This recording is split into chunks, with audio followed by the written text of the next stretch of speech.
Hey everyone, welcome back to the 5 Stops. Today we're diving into a topic that is so important, finding a place where you feel like you truly belong in.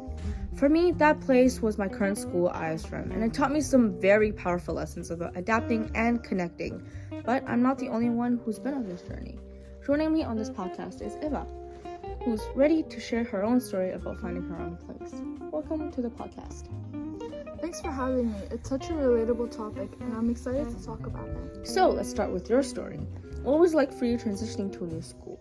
Did you face any challenges at first?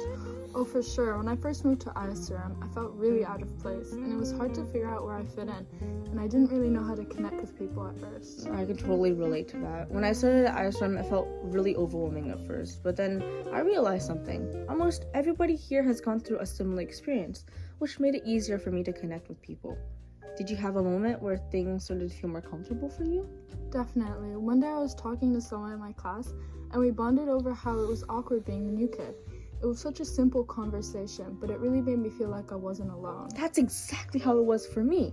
Realizing that others understood what I was going through made such a genuine difference, and it helped me build friendships that are really genuine.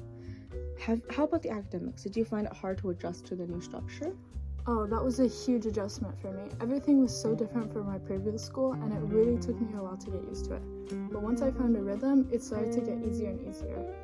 Same here. ISRM's academic structure was so different than what I was used to, but it reminded me of some time at a school in Canada where they also offered the IB program. Back then, I was too young to fully understand its importance, but it gave me a foundation that I didn't realize I'd appreciate much later. It's funny how these early experiences really shape us in ways we don't expect. Absolutely, and one thing ISRM taught me is that it is okay to take your time to find your own place. It's a process, but it's worth it. What's one lesson you've learned from your experience? For me, it's realizing that you're never really alone. Even when it feels like you are, there's always someone who understands what you're going through. You just have to reach out. I couldn't agree more. And to anyone out there feeling like they don't belong, just remember, it takes time. You are not alone. Thank you so much for sharing your story, Eva. Thanks for having me. It was a great talk to you.